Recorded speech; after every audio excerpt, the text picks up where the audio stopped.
서로의 무소유 월든. 나는 월든 호숫가가 이를 수행하기에 적합한 장소가 될 것이라 생각했다. 그것은 단지 철로와 얼음 사업을 위한 것만은 아니었다. 이곳을 남에게 알려주기 아까울 만큼 많은 장점을 가진 곳이었기 때문이다. 이곳은 훌륭한 항구이자 집안이 탄탄했고, 비록 건물을 세울 장소에 여러분의 힘으로 말뚝을 박아야 하지만 네바습지처럼 매립을 할 필요가 없었다. 서풍이 불어 네바강이 범람하면 얼음이 떠밀려와 지구 표면에서 피츠버그가 사라질 것이라는 말이 있을 정도이다. 나의 일은 일반적인 자본도 없이 착수했기 때문에 여러분은 내가 꼭 필요한 재료들을 어디에서 구해야 했는지 짐작하기 어려울 것이다. 옷에 관해 생각해보자. 아마 우리는 옷을 구입할 때 꼭 필요해서라기보다 다른 사람들의 의견을 생각하거나 얼마나 새로운 것인가를 더 고려해 선택한다. 일을 하는 사람들을 생각해보라. 옷의 목적이란 인간의 체온을 유지시키는 것이고 현대 사회에서 벗은 몸을 가려주는 것이다. 새로운 옷들을 자주 입지 않으면 필요하거나 아주 중요한 일을 많이 달성할 수 없다고 비판할 사람이 있을지도 모른다. 재단사나 여성복 재단사가 만든 한 벌의 옷을 한 번만 입는 왕과 왕비들은 맞는 옷을 입는 편안함을 알 수 없다. 그들은 세탁한 빨래를 걸어놓는 목마나 다름없다. 입는 사람의 성격에 맞게 옷들은 하루가 다르게 우리 몸에 익숙해진다. 우리는 옷들이 마치 몸의 일부인 것처럼 여겨져 수술을 받거나 어떠한 경건한 의식을 치르기 전까지는 그것들을 함부로 치워버리지 못한다. 나는 옷을 꿰매 입었다고 해서 다른 사람들을 업신여길 필요가 없다고 생각한다. 물론 사람들은 건전한 양심을 갖기보다는 유행에 맞는 옷 아니면 적어도 깨끗하고 꿰매지 않은 옷을 입기를 더 열망한다. 그러나 비록 해진 옷을 수선하지 않은 채 입고 있는 사람에게서 찾을 수 있는 가장 큰 악덕은 부주의 정도일 뿐이다. 나는 때때로 아는 사람들에게 이런 실험들을 해볼 때가 있다. 누가 과연 바지 무릎에 천 하나를 덧대고 2개 정도의 꿰맨 자리가 있는 옷을 입을 수 있을까? 대부분 사람들은 그렇게 해진 옷을 입는다면 자신들의 미래가 황폐해질 것이라고 믿는다. 그들에게는 찢어진 바지를 입기보다는 부러진 다리를 끌고 마을을 절름거리며 다니는 편이 더 쉬울 것이다. 신사의 다리에 사고가 나면 금방 고칠 수 있지만 비슷한 사고가 그의 바지에 났을 때 손을 쓰지 않는 것은 무엇 때문일까? 그는 진정 존중할 수 있는 것을 생각하는 것이 아니라 자신이 세상에서 존중받는 것에 대해 더 치중하기 때문이다. 우리들은 아는 사람은 많지 않지만 코트와 바지에 대해서는 많이 안다.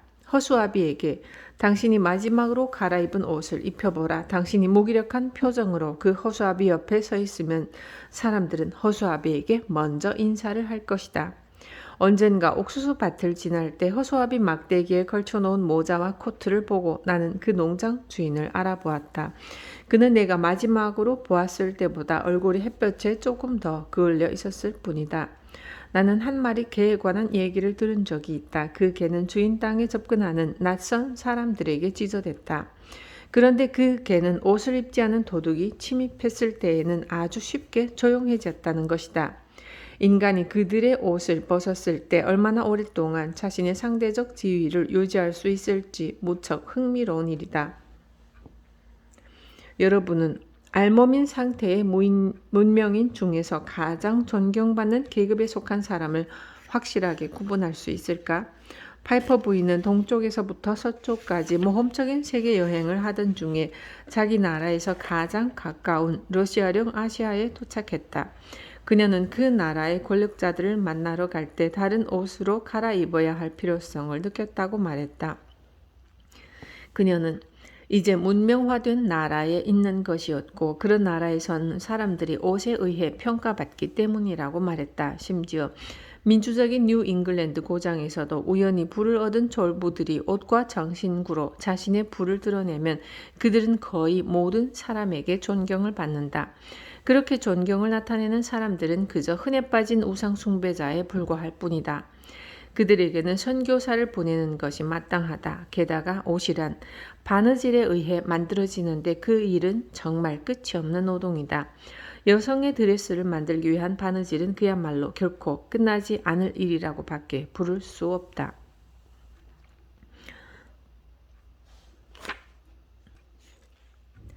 사실 자신이 해야 할 일을 찾아낸 사람은 새 옷을 장만할 필요가 없다. 먼지가 쌓인 다락에서 얼마 동안 놓여 있었는지도 모를 만큼 오래된 옷 한 벌이면 족할 것이다. 오래된 신발도 영웅이 신는다면 시종보다 더 오래 신을 수 있을 것이다.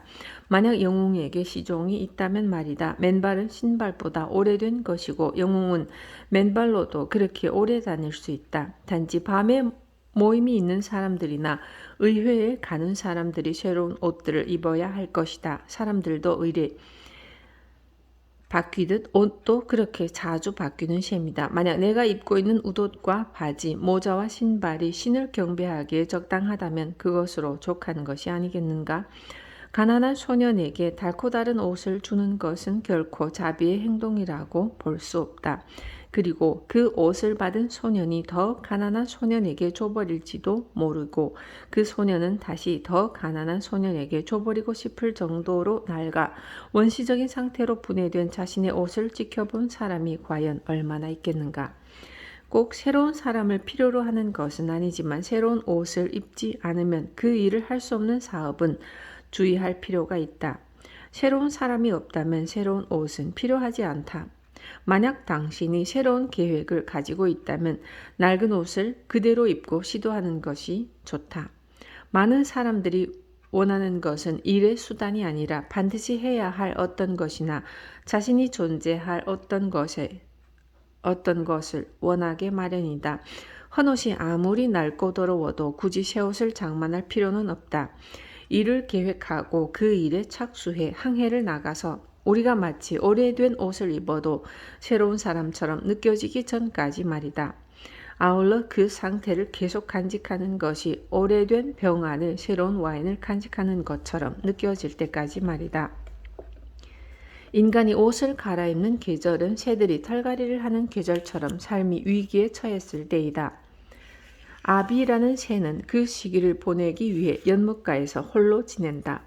뱀이 자기 허물을 벗는 것이나 애벌레가 껍데기를 벗어나는 것도 내적인 노력과 성장을 위해서이다. 인간의 옷이란 단순히 표피나 세상의 성가심에 지나지 않는다. 이것을 받아들이지 않는다면 우리는 본성을 속이고 살아가다가 마침내 세상 사람들 뿐만 아니라 자기 자신의 평가에서도 필연적으로 버림받을 것이 분명하다.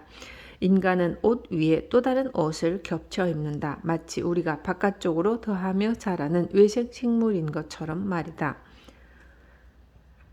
우리 외부의 얇고 별난 옷은 표피 혹은 가짜 피부여서 우리 생명에는 지장이 없고 여기저기 벗겨져도 치명적인 부상은 주지 않는 부분이다. 우리의 더 두꺼운 옷은 지속적으로 닳는 세포의 피질, 즉 수피이다.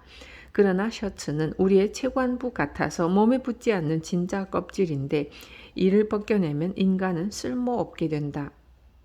어떤 종류의 동식물이든 특정한 시기에 이 셔츠와 같은 것을 입는다는 걸 우리는 잘 안다. 사람은 아주 간단하게 입어서 어둠 속에서도 자기 자신을 찾을 수 있을 정도여야 하고 모든 면에서 조촐하고 준비성이 있어 저기 마을에 침입하면 옛 철학자처럼 빈손으로 아무 걱정 없이 성문 밖으로 나갈 수 있어야 한다. 한 벌의 두꺼운 옷은 얇은 옷의 3배 가치가 있다. 그리고 손님들에게 적당한 가격으로 살 수 있는 싼 옷들도 있다. 수년 동안 입을 수 있는 두꺼운 코트를 $5에 살 수 있는 반면에 두꺼운 바지는 $2, 무드질한 생가죽 부츠는 $1 50센트, 여름 모자는 25센트, 겨울 모자는 62센트 반에 혹은 집에서 만들어진 더 좋은 상품을 아주 적은 가격에 살 수 있다. 현명한 사람이라면 직접 수고해서 번 돈으로 그런 옷을 사 입었는데 가난하다는 이유만으로 공경하지 않을 사람이 어디 있겠는가. 내가 특별한 모양의 옷을 요구했을 때 재단사 여인은 진지한 목소리로 말한다. 요즘 사람들은 그런 옷들을 맞추지 않아요. 마치 그녀가 운명의 새 여신인 양 인간을 뛰어넘은 권위를 인용하는 것처럼 사람들이란 말을 약하게 발음하면서 말이다. 그래서 나는 내가 원하는 것을 만들게 하는 것이 어렵다는 것을 알게 된다. 단순히 내가 말하는 것이 진심이라는 것과 그것을 조급하게 기다린다는 것을 그녀가 믿을 수 없기 때문이다. 재단사가 신탁처럼 권위 있는 태도로 말했을 때 나는 한동안 생각에 사로잡혀 있었다. 각각의 단어들을 스스로에게 따로 강조하며 생각했을 때 내가 그 의미를 제대로 이해하는 것인지 그 사람들이라는 단어가 나와 어느 정도로 밀접한 관계에 있는 것인지 내가 과연 알아낼 수 있을지, 내게 많은 영향을 주는 일에서 그들이 어떤 권위를 갖고 있는지를 곰곰이 생각했다. 그리고 마침내 그녀의 말과 같이 신비로운 애매성을 띠고 사람들이란 말에 어떤 더 이상의 강조도 없이 그녀에게 대답할 수밖에 없었다. 사람들은 맞습니다. 그들은 최근에 그렇게 옷을 만들지 않았죠. 그러나 지금은 그렇게 만듭니다. 만약 그녀가 내 성격은 재지 않고 어깨의 너비만 쟀다면 나를 잰다는 것이 무슨 소용이 있었을까? 우리는 미의 새 여신이나 운명의 새 여신은 믿지 않는다. 그러나 유행은 믿는다. 그녀는 완벽한 권위로 실을 짜고 천을 짜고 자른다. 파리에 있는 대장 원숭이가 여행자용 모자를 쓰면 미국의 모든 원숭이들은 같은 모자를 쓴다. 때때로 나는 사람들의 도움으로 이 세상에서 이루어지고 있는 단순하면서 정직한 것을 얻는 것에 절망한다. 그들은 우선 강력한 압착기에 넣어버려야 한다. 그리고 그들이 갖고 있는 오래된 개념들을 그들로부터 짜내서 오래된 생각들이 다시 두 다리로 서지 못하게 해야 한다. 아마 머릿속에 이런 구더기와 함께 하려는 사람도 있을 것이다. 그런 구더기는 언제인지 모르게 머리에 알을 까서 그 알로부터 부화한다. 불조차 이런 것들을 죽일 수 없으니 헛수고하게 된다. 그럼에도 우리는 어떤 고대 이집트의 미랄을 통해서 우리에게 전해졌다는 사실을 잊지 말아야 한다. 전체적으로 보면 의복이 예술의 경지까지 부상한 것은 결코 오래 지속될 수 없다고 생각한다. 현재 인간은 그들이 얻을 수 있는 것을 입기 위해서 최선을 다한다.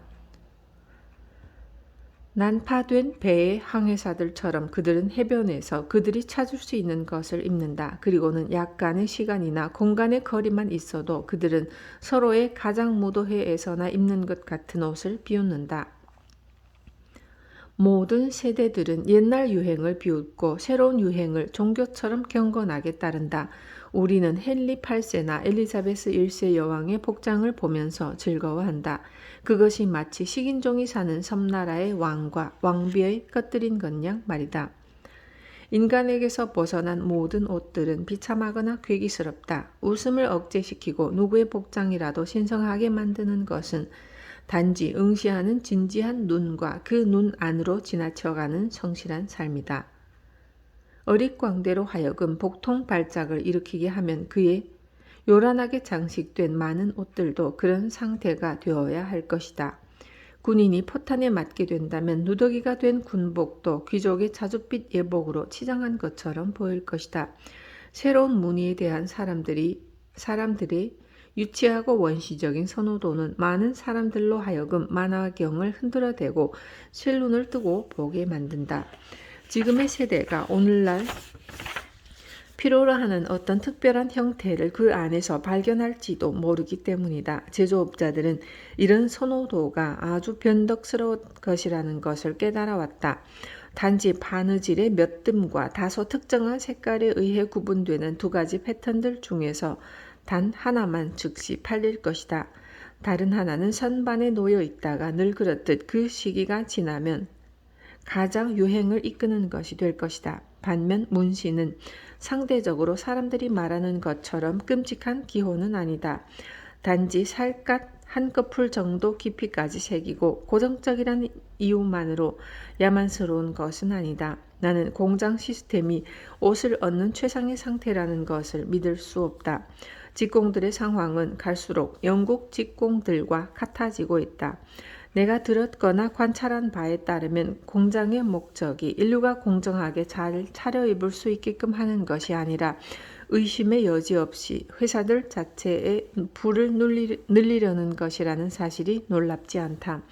결국 인간은 그들이 조준하는 것만 마치기 마련이다. 그러므로 그들이 당장은 실패해도 더 높은 곳에 있는 것을 목표로 하는 것이 더 낫지 않을까?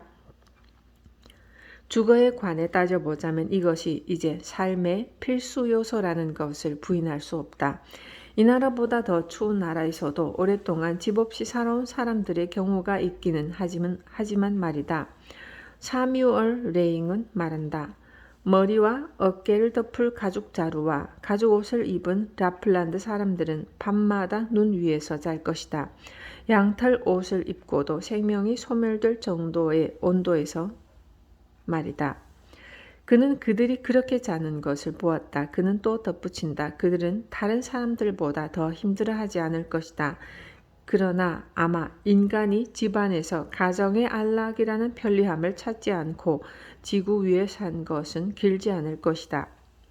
안락이라는 말은 원래 가족보다는 집에 대한 만족감을 의미하는 것일지도 모른다. 그나마 이런 안락함도 집이라는 것이 겨울이나 비 오는 시기에 필요하다고 생각하는 곳에서는 극히 부분적이고 일시적으로만 필요한 것이다. 그리고 1년 중 3분의 2는 파라솔 하나를 제외하고는 필요 없다. 우리나라 같은 기후에서 여름의 집은 단지 밤을 덮어주는 가리개에 지나지 않는다. 인디언 신문에서 위그웜은 하루 행진의 상징이었고 나무 껍질에 새기거나 그린 위검줄은 그들이 야영한 숫자를 표시하는 것이었다. 인간은 큰 사지와 옹골찬 몸으로 만들어지지 않았기 때문에 그의 세계와 벽을 좁게 만들어 자신에게 맞는 공간을 만들어야 했다. 인간은 처음에는 맨발로 바깥에서 생활했다. 이런 삶이 맑고 따뜻한 날씨에는 유쾌한 것이었지만 쏟아지는 태양은 말할 것도 없이 우기와 겨울에 만약 그가 집이라는 안식처로 급하게 자기 옷을 만들지 않았다면 아마도 인류는 새싹 속에서 상해버렸을 것이다. 우화에 따르면 아담과 이브는 다른 옷들을 입기 전에 나무 그늘로 자신들을 가렸다.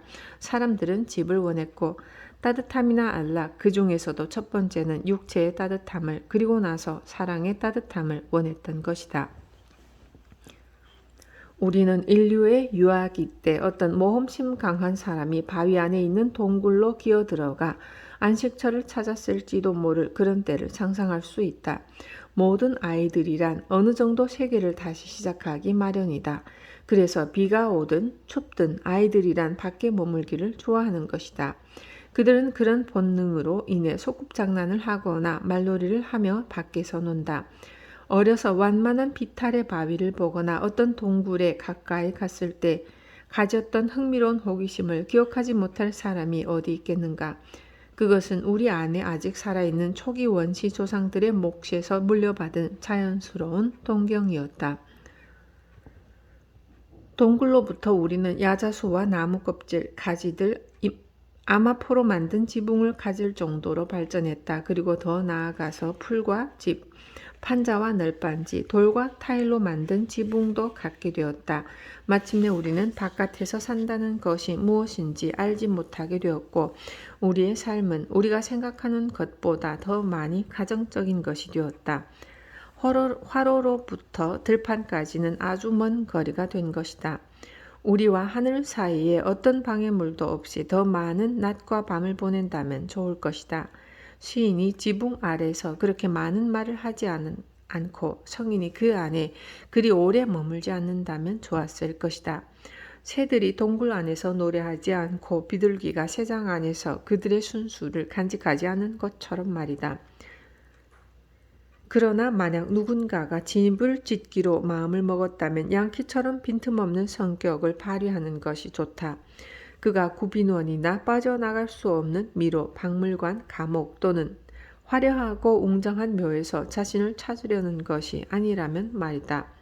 얼마나 간소하게 집을 짓는 것이 필요한가를 먼저 생각하라.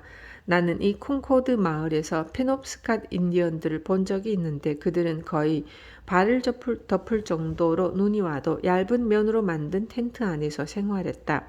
어쩌면 더 많은 눈이 와서 그들 텐트를 둘러싸고 바깥의 바람을 막아준다면 그들이 기뻐할지도 모르겠다. 전에 내가 추구하고 싶은 일을 할 만한 자유를 갖고 어떻게 해야 정직하게 먹고 살 수 있을지 자문하던 시절에 그것은 지금보다 나를 훨씬 괴롭히는 문제였다. 불행하게도 지금은 다소 무감각해졌지만 말이다.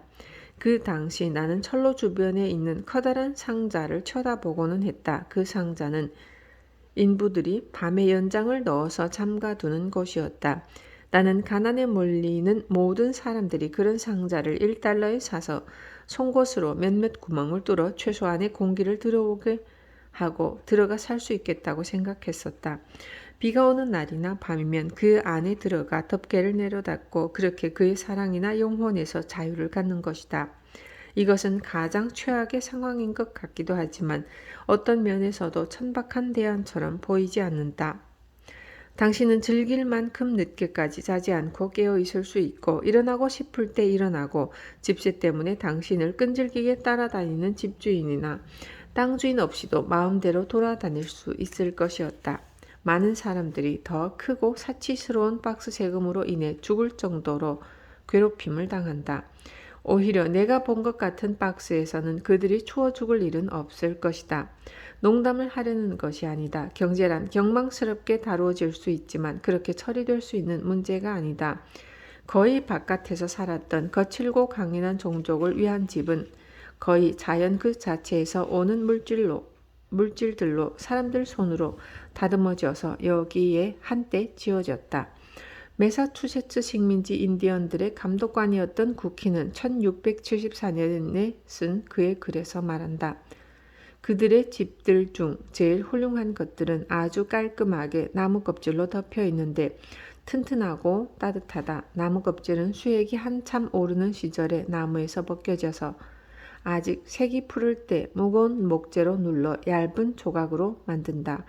그보다 못한 집들도 일종의 갈대로 만든 방석들로 덮여 있는데 역시 단단하고 따뜻하다. 먼저 말한 집들보다는 좀 못하지만 말이다. 나는 60에서 100피트가량의 길이와 30피트의 너비를 가진 집들을 보았다. 나는 종종 그들의 위구엄에서 머물렀는데 그곳이 영국의 최고의 집들만큼이나 따뜻하다는 것을 알게 되었다. 그는 그 집들의 대부분이 카펫으로 깔려있고 정교하게 수놓인 많은 방석들로 채워져 있으며 다양한 도구들이 비치되어 있었다고 덧붙인다. 인디언들은 지붕 구멍에 매달려서 줄로 움직이게 한 방석으로 바람의 영향을 제한할 정도로 진보해 있었다. 처음에 말한 가장 좋은 집들도 하루나 최대 이틀 안에 지어졌고 몇 시간 안에 해체되거나 세워졌다. 모든 가족들마다 이런 집 하나를 갖고 있었고 혹은 그 집안의 방을 갖고 있었다. 미개 상태에서도 모든 가족들은 최상의 것만큼이나 훌륭한 안식처를 소유한다. 그리고 좀 더 거칠고 단순한 부족함으로 충분해했다. 대기 중에 새는 둥지를 갖는다. 여우는 굴이 있고 미개인들은 그들의 위거움을 갖는데 현대 문명 사회에서는 인구의 반 이상이 집이 없다. 특히 문명이 발달한 큰 마을과 도시에서 집을 가진 사람들은 아주 소수에 지나지 않는다. 나머지는 여름이나 겨울이나 없어서는 안 되는 이 바깥의 옷을 위해서 매년 세금을 내는데 이 돈이라면 위거움들이 있는 한 인디언 마을 전체를 살 수도 있을 정도이다. 이런 세금들로 인해 사람들은 살아있는 한 계속 가난하게 된다. 여기서 집을 소유하기 위해 집을 빌리는 문제점에 대해서 주장하겠다는 것은 아니다. 그러나 미개인은 비용이 적게 들어서 그의 집을 소유하는 반면 문명인은 일반적으로 집을 소유할 여유가 없어서 집을 빌린다는 것은 명백한 것이다. 집을 빌려 살아도 결국에는 그가 더 좋은 어떤 것을 얻을 수도 없다. 누군가는 질문할지도 모른다. 이런 세금을 지불함으로써 가난한 문명인이 미개인의 집과 비교해서 궁전 같은 집들을 얻을 수 있는 것 아니겠냐고. 우리나라 시세로 매년 25달러에서 100달러의 세금이 문명인에게 수세기에 걸쳐 진보의 혜택을 부여한다. 널찍한 방들, 깨끗한 벽지와 페인트칠, 럼포드식 난로, 뒷면에 회반죽칠, 베네치아식 블라인드, 구리 펌프, 용수철, 자물통, 넓은 지하 창고, 그 밖에 다른 많은 것들을 말이다. 그러나 이런 것들을 즐기라고 듣는 사람이 보편적으로 그렇게 가난한 문명인이라면 어떻게 즐길 수 있을까? 그런 것들을 갖지 않은 미개인은 미개인으로서 부유한 반면에 말이다. 만약 문명이라는 것이 인간 삶의 조건에서 진정한 진보라고 옹호된다면 사실 나는 그렇게 생각한다. 비록 현명한 사람들만 그 진보의 편의를 써서 가치 있게 하겠지만 말이다. 더 훌륭하면서 더 비싸지는 않은 집들을 생산해 왔다는 것을 보여주어야 한다. 어떤 것의 비용이란 지금 혹은 나중에 그것을 위해 교환될 필요가 있는 삶의 총액이다. 이 이웃 지역의 평범한 집들은 아마 $800 정도의 비용이 들 것이다. 가족을 부양할 필요가 없는 사람이라 해도 이런 금액을 저축하기 위해서는 10에서 15년간 일해야 한다. 모든 사람들이 하는 노동의 금전적 가치를 하루에 $1라고 산정할 때 말이다. 만약 누군가가 더 받는다면 다른 사람은 덜 받기 마련이다. 그렇게 해서 한 사람이 자신의 위거움을 얻기 위해서는 보통 그의 삶의 반 이상을 보내야만 할 것이 틀림없다. 만약 그보다 차라리 집을 빌리라고 말한다면 이것도 결국에는 의심스러운 악마의 선택에 지나지 않을 것이다. 미개인들이 이런 조건에 있는 문명인의 궁전을 그들의 위거움과 바꾼다면 그것을 현명하다고 할 수 있을까? 어쩌면 내가 미래를 대비하는 연금으로서 집이라는 여분의 재산을 갖는 것을 개인과 관련한 장례 비용이나 부담하는 것으로 줄일 수 있다고 의심받을지도 모른다. 그러나 인간은 자기 자신을 묻을 필요가 없다. 그럼에도 이것은 문명인들과 미개인들 사이의 중요한 구분을 나타낸다.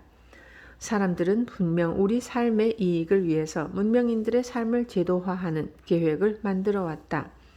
그 안에서 개인의 삶은 인간 종족 전체의 삶을 보존하고 완성시키기 위해서 상당 부분 빼앗긴다.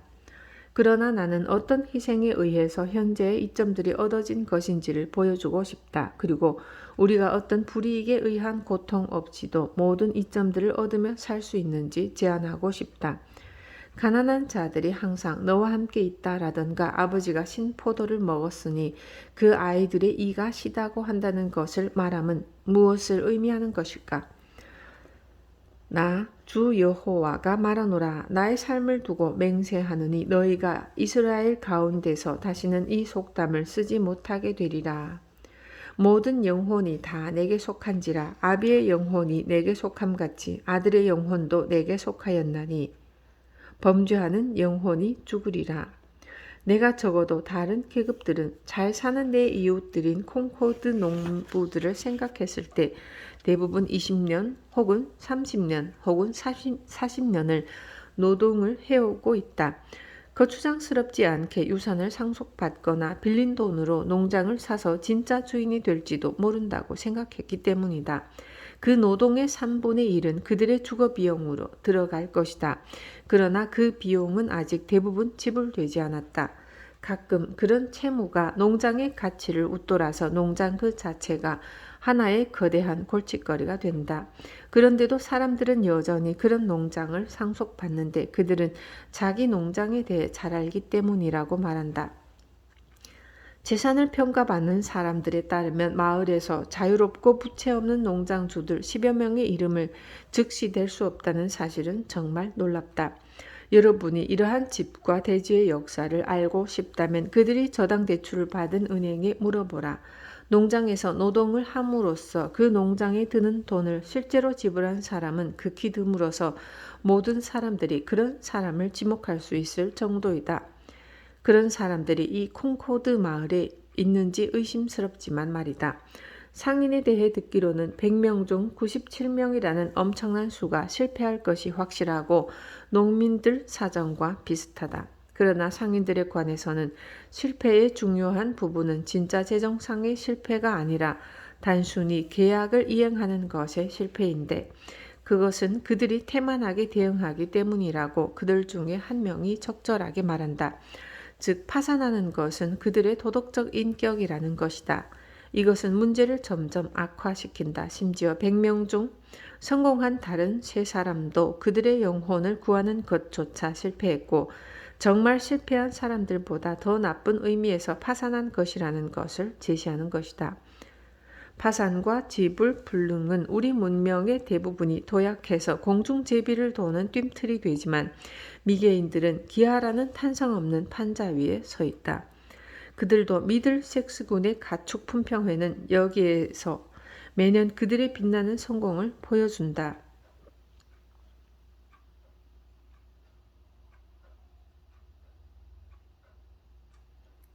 마치 모든 농업기구의 관절들이 무리 없이 잘 움직이고 있다는 듯이 말이다. 농부는 문제 그 자체보다는 그것보다 더 복잡한 해결책에 의해서 생계의 문제를 풀려고 애쓴다. 신발끈 하나를 얻기 위해서 그는 솥대 한가운데서 궁리한다.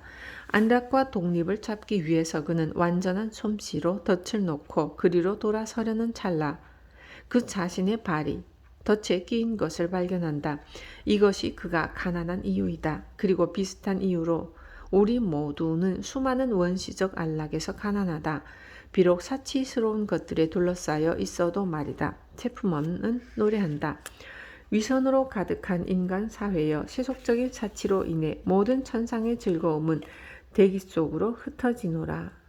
농부가 집을 갖고 있다고 해서 그가 가난한 사람보다 더 부자인 것은 아니고 그 집이 오히려 그를 갖고 있는 것인지도 모르겠다. 내가 이해하는 대로라면 미네르바가 만든 집에 대해 모모스가 주장한 가치 있는 항의가 있다. 그녀는 그것을 움직일 수 있도록 만들지 않았다. 움직일 수 있어서 나쁜 이웃을 피할 수 있도록 말이다. 그 주장은 여전히 유효할지도 모른다. 집들이란 그렇게 넓은 건물이 아니어서 우리는 종종 집안에 안전하게 머무는 것이 아니라 수감되는 것 같기 때문이다. 그리고 피해야 할 나쁜 이웃은 비열한 우리 자신들이다. 나는 교외에 있는 자기 집을 팔고 시골 마을로 이사하기를 거의 한 세대 동안 희망한 한두 가정을 알고 있다. 그러나 그들은 계속 그 바람을 이룰 수 없었고 단지 죽음만이 그들을 자유롭게 할 것이다. 대다수의 사람들이 모두 진보된 기구들을 갖춘 현대적인 집을 마침내 소유하거나 빌릴 수 있다고 치자. 문명이 우리의 집들을 향상시켜 온 반면 그것이 그 집들 안에 사는 인간을 똑같이 향상시켜 온 것은 아니다. 그것은 성들을 만들어냈으나 고귀한 사람들과 왕들을 만들어내는 것은 쉬운 일이 아니었다. 그래서 만약 문명인들의 추구라는 것이 미개인들의 것보다 가치가 없다면 그들 삶의 많은 부분이 단지 전체 필수품과 안락을 얻기 위해서만 소비된다면 대체 왜 그들이 미개인들보다 더 좋은 집들을 가져야 한단 말인가? 가난한 소수의 사람들은 어떻게 살아가고 있는가? 단지 어떤 사람들은 외부 환경에서 미개인들보다 위에 놓이게 된 그만큼 다른 사람들을 그들 밑으로 떨어졌다는 것을 알게 될 것이다. 한 계급의 호화로움은 다른 계급의 빈곤에 의해 평형이 유지되는 것이다. 한쪽에는 궁전이, 다른 한쪽에는 구빈원과 무원의 가난이 있다. 파라오들의 무덤인 피라미드를 세운 사람들은 마늘만 먹고 일을 해야 했다.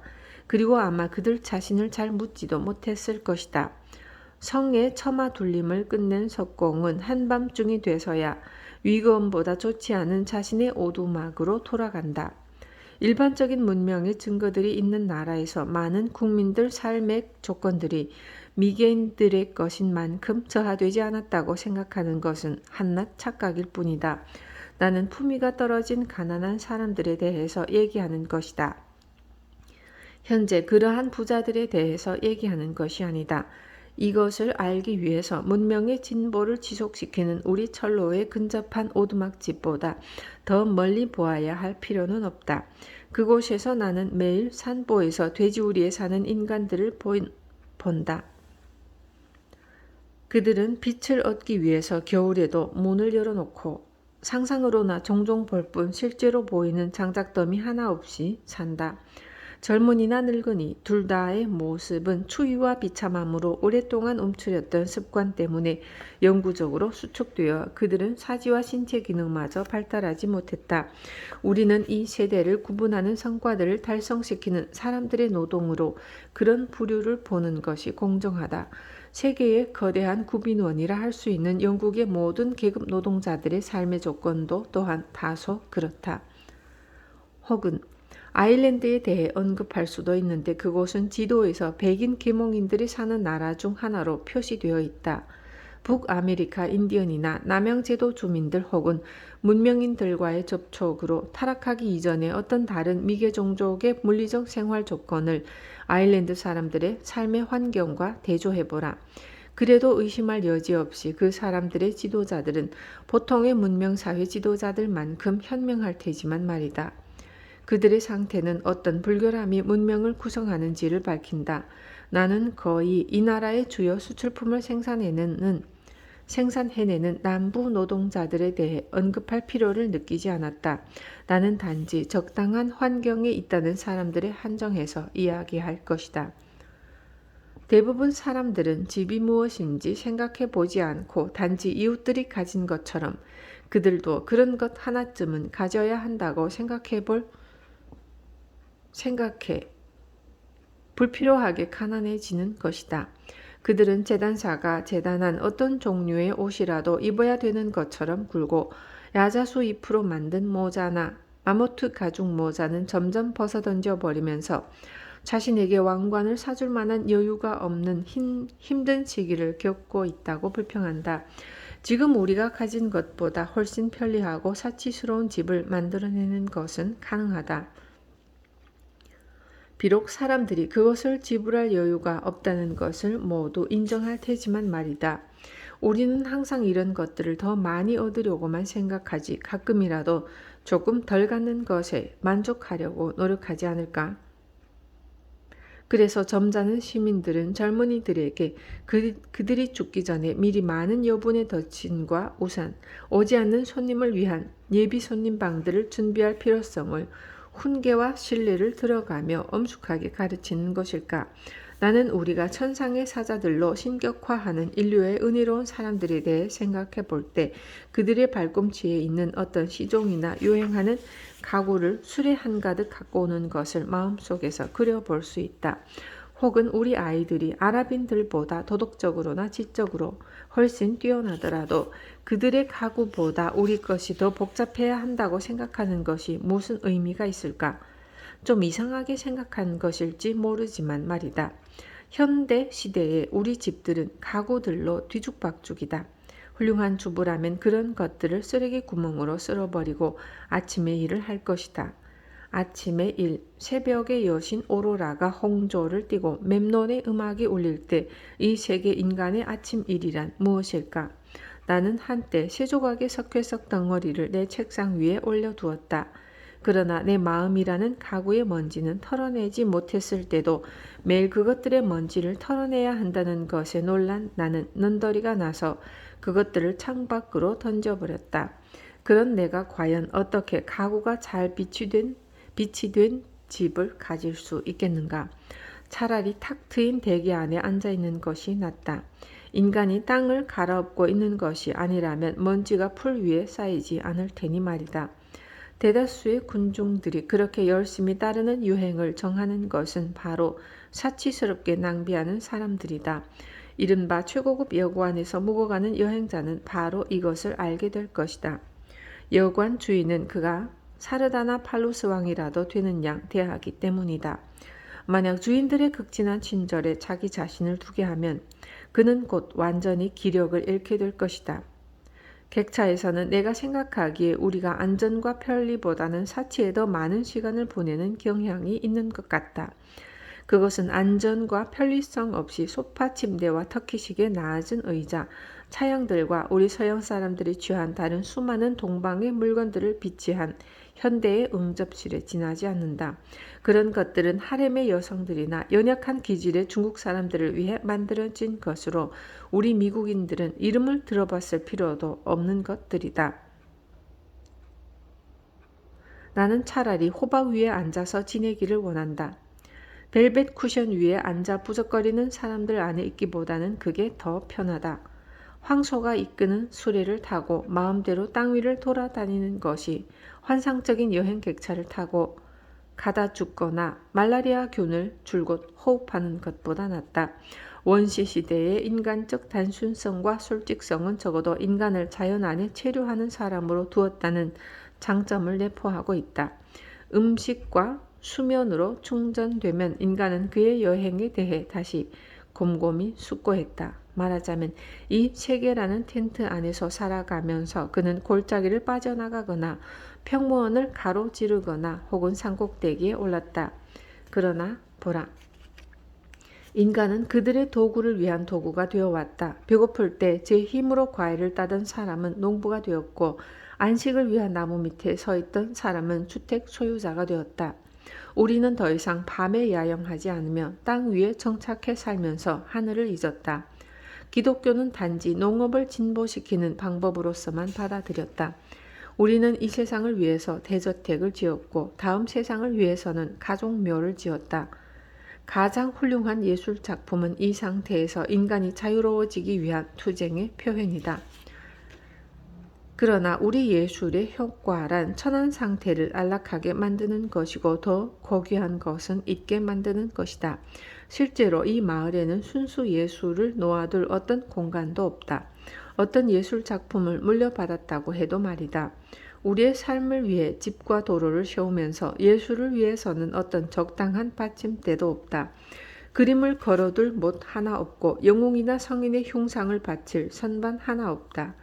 우리 집들이 어떻게 세워지고 비용이 지불되거나 혹은 지불되지 않는지 그리고 어떻게 내부 경제가 관리되고 유지되는지 등을 생각해 볼 때 마룻바닥이 벽난로 위에 싸구려 물건들에 감탄하고 있는 손님 밑으로 꺼져서 그를 어떤 단단하고 정직한 땅바닥이 있는 지하로 떨어지게 하는 것이 놀라울 뿐이다. 이른바 부유하고 세련되었다고 하는 이 삶이 도약한 것이고 나는 도약한 삶의 정신을 빼앗겨 그 삶을 장식하고 있는 순수 예술품에는 몰입하지 못한다고 생각할 수밖에 없다. 기록상으로 인간의 근육으로만 행해진 진정 가장 대단한 도약은 땅에서 25피트를 뛰어넘었다는 방랑하는 아랍인들의 어떤 도약이었던 것으로 기억한다. 어떤 인위적인 도움 없이 그 거리에서도 인간은 다시 땅으로 내려올 것이 확실하다. 그런 부적당한 능력의 소유자에게 내가 하고 싶은 첫 번째 질문은 이것이다. 누가 당신을 받쳐줍니까? 당신은 실패한 97명 중에 한 명입니까? 아니면 성공한 3명 중에 한 명입니까? 이 질문에 답해 주세요. 그러면 나는 당신의 싸구려 물건을 보고 장식품으로 어떤지 생각해 보겠소. 우리 집을 아름다운 물건으로 꾸미기 전에 벽은 허물어야 하오. 우리 삶도 벗겨내고 아름다운 살림살이와 생활을 토대로 기초를 세워야 한다. 이제 아름다움에 대한 감각은 대부분 문 밖에서 길러진다. 집과 집을 지키는 사람이 없는 그런 곳에서 말이다. 존슨은 그의 책 기적을 일으키는 섭리에서 그와 동시대인이었던 이 마을의 초기 정착민들에 대해 이야기한다. 그들은 비탈진 언덕 밑에 구멍을 파서 그들의 첫 번째 거주지를 찾는다. 목재 위에 흙으로 높게 쌓아 가장 높은 쪽에 있는 땅에서 불을 지핀다. 그들은 집을 짓지 않는다. 하느님의 축복으로 땅이 그들을 먹일 빵을 가져다 주기 전까지는 말이다. 첫 해의 수확은 너무 적어서 그들은 오랫동안 버티기 위해 빵을 무척 얇게 잘라야만 했다. 뉴 네덜란드 식민지역의 관리는 그곳 땅을 얻으려고 오는 사람들을 위한 안내를 위해 1650년에 네덜란드어로 글을 썼다. 그는 더 특정하게 말한다. 뉴 네덜란드에 사는 사람들, 특히 처음에 그들 바란 만큼 농가를 세울 수단이 없는 뉴 잉글랜드에 사는 사람들은 땅에다 네모난 구멍을 판다. 지하실처럼 생긴 이것은 6, 7피트 정도의 깊이인데 자신들이 적당하다고 생각할 만큼 길고 넓게 판다. 그리고 내부의 모든 벽을 따라서 나무로 측면을 둘러싸고 흙이 꺼지는 것을 막기 위해서 나무 껍질이나 다른 무엇으로 벽을 둘러싼 나무에 바른다.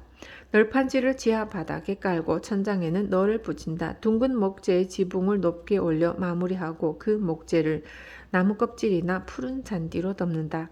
그렇게 그들은 눅눅하지 않고 따뜻하게 그들 모든 가족들과 함께 이 집에서 2년이나 3년 그리고 4년 동안 살아간다.